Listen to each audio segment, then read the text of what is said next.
Estamos de volta nos Assuntos em Família, conversando com a Malisa, aqui de Brusque. E nós vamos voltar um pouquinho a falar sobre a cesárea, porque eu fiquei um pouco com dúvidas sobre a indicação que você falou, né? Parece que foi uma indicação fisiológica, que realmente tinha que partir para uma cesariana. Eu queria que você explicasse um pouco mais para as mulheres o porquê, por que o Dr. Paulo então fez essa indicação àquelas alturas do trabalho de parto, né? Bem, a indicação foi porque a Miriam ela estava encaixada com o rosto de frente, de face. Então, depois até mais tarde, lendo livros e tudo, eu vi que realmente é uma das poucas indicações que se leva a uma cesárea. Alguns bebês, né, não conseguem fazer um giro lá. Isso, ela não conseguiria, como ela encaixou com o rosto, ela não conseguiria fazer o giro para sair. Então ela estava encaixadinha, ela estava posicionada, né? Então eu tinha dilatação, tudo, mas o fato dela estar de rosto, ela não conseguia fazer, né? Virar para poder fazer a passagem. Então essa foi a indicação, foi, né? No caso de realmente uma necessidade, não que ela era grande, mas não por isso só, né? Sim, né? Porque muitas mulheres já têm medo do ultrassom, já que passa o peso do bebê, além de ter uma diferença, mas já começa a pensar, ela era grandinha. Sim, e isso também foi uma coisa da hora, porque ela poderia ter virado certinho e ter passado. Então não é uma indicação de uma cesárea que tem que ser feito antes, né? É uma coisa que que é só vista, percebida durante o trabalho de parto. Isso. Que existem indicações que são percebidas antes de entrar em trabalho de parto, né? Não, e essa, então, é percebida no decorrer, talvez pela parada da progressão do trabalho de parto, né? Que bom, que linda essa experiência, então, com a Miriam. Sim. E o Fernando, como é que foi? Como é que foi a chegada desse meninão? Então, foi novamente, né, aquela decisão de agora vamos para o segundo filho. E aí, né, planejamos, agora chegou a hora e a gente, vamos lá tentar novamente, né, como a gente tentou com a Miriam e ver, né, continuar, que a gente viu que com a Miriam tinha dado certo. Todo aquele processo, aqueles cursos, a preparação para gestar, para ter o bebê, para o parto, para depois, para a educação, para estar junto, valeu a pena. Com a Miriam a gente foi com o Fernando. Fizemos tudo de novo. Fizemos tudo de novo, né? A gente mudou, já tínhamos outras ideias, né? Mais amadurecidas, mais conhecimentos, participado de algumas palestras, alguns livros novos. E daí até já fui mais madura. Eu ainda falei pro Dr. Paulo, se pudesse, eu tinha o Fernando até em casa, não ia nem no hospital.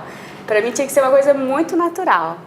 E aí o Dr. Paulo explicou que aqui em Brusque ainda não tem uma equipe que possa fazer em casa, né? Mas a gente podia ficar em casa, tranquilo, até na hora de ir para o hospital.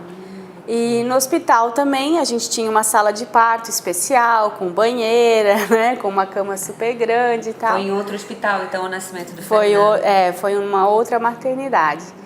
E a gente, daí foi num domingo, 41 semanas, né? Olha, 41 semanas. Super na hora dele também. Acho que eles gostavam de ficar aí dentro dessa casinha, assim, que gostavam. E super bem na hora dele, estourou a bolsa, a Miriam não havia estourado, dele estourou, então foi uma outra experiência. A gestação também foi um pouco diferente, então foi legal, duas experiências diferentes. Estourou a bolsa, fiquei em casa, o Dr. Paulo foi até em casa, viu que estava tudo tranquilo. Quando deu a hora, ele falou, agora vamos para o hospital, a gente foi. Da mesma forma, escolhi as pessoas que estão ali presentes comigo, o meu marido junto, né? Tem que ter bastante força para ajudar a mulher. E passamos um trabalho assim, bem gostoso lá. No banheiro, na banheira, a gente provou, né? Com toda aquela parte de realmente estar esperando a chegada do Fernando, com as contrações indo, aumentando. A sensação dolorosa, mas mesmo assim gostoso. Mulherada. Vamos prestar atenção nisso. E aí a gente tava... Só que eu tinha uma preocupação. Como eu havia passado com a Miriam de querer um parto normal e depois ter uma cesárea, então aí eu já fui preparada. Eu falei assim, eu quero muito um parto normal. Mas se não der, tiver que ser uma cesárea, agora eu já entendo bem, assim, né? Mas vamos lá, porque eu queria... Já tinha um registro, alguma coisa dentro de ti que Sim. tudo bem se acontecesse novamente. Mas nem por isso, né? O meu desejo era que realmente fosse com o meu parto normal, né? De cócoras, tudo preparado, né? Os exercícios durante a gestação, a bola, bastante caminhada para poder ser, né, bem fácil.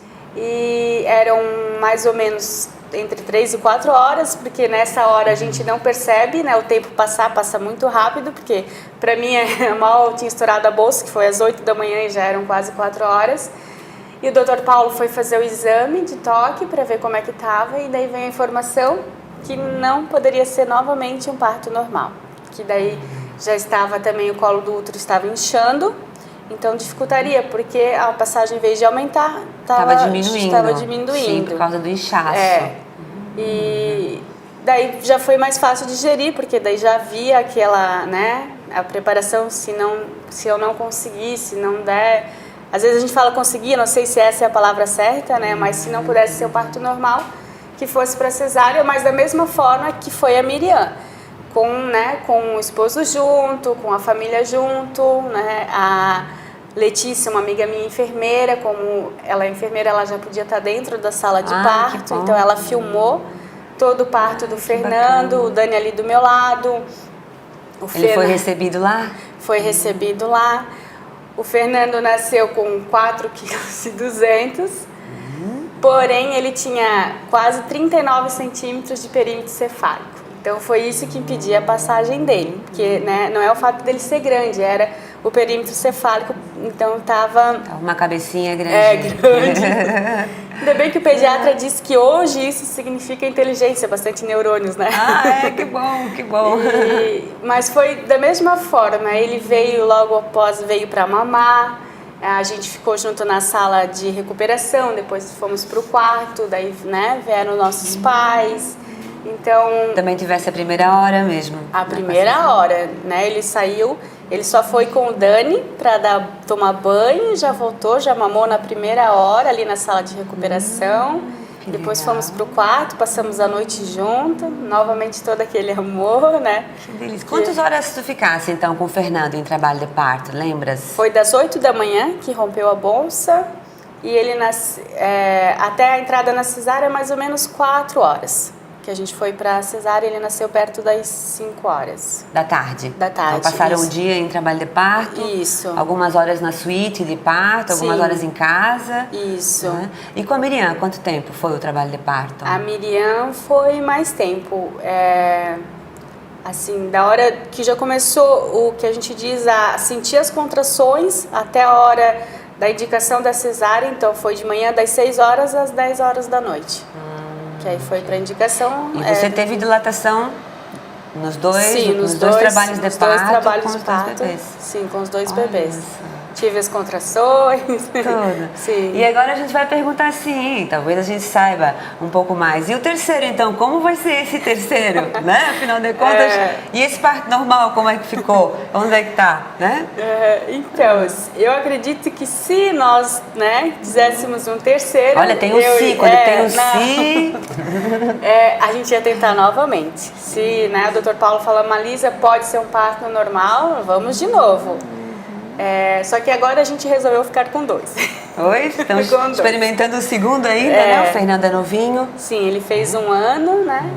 A Miriam tem quantos anos? 5 anos. 5 anos, o Fernando 1 aninho. Que bom.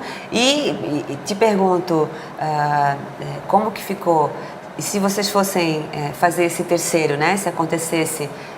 eu me lembro de um depoimento que tu escrevesse e por acaso escrevesse só para mim, mas se tivesse a oportunidade de postar, e hoje tens a oportunidade de falar para outras mulheres, que me chamou a atenção, mas eu lembro que você escreveu, tive uma cesárea, tive 2 cesáreas, e se eu tiver que fazer a terceira, eu faço novamente, se a necessidade for fisiológica também. Então, queria que você dissesse um pouco, se você ia fazer tudo isso novamente, assim, que tipo de diferença, que qualidade que tem os teus filhos, né? Por ter esperado esse momento do nascimento, né? Quando você falou, eles estão prontos para vir, né? Passamos em trabalho de parto, a gente já sabe que durante o trabalho de parto liberam-se hormônios e substâncias para preparar o bebê e a mãe, né? Então, assim, essa qualidade, né? Essa preparação e esse tempo que você se deu e deu ao seu bebê, se você faria isso de novo? Que recado você daria às mulheres em relação a isso? Porque muitas mulheres, a gente ouve, marcam as cesáreas, né? Então a gente teve aqui não uma cesárea programada, uma cesárea por indicação, né? Mas todo um preparo que dá uma super qualidade ao bebê nos primeiros momentos de vida, nos primeiros meses, para a amamentação, para o vínculo, para o relacionamento, né, Malisa? Acho que tudo isso reflete no dia a dia, que para a primeira viagem é diferente, no mínimo. Não dá para dizer que é ruim, que é bom, que é difícil, mas é apenas diferente, né? Queria que você falasse um pouquinho mais sobre isso no próximo bloco, que agora nós estamos indo para mais um intervalo, ok?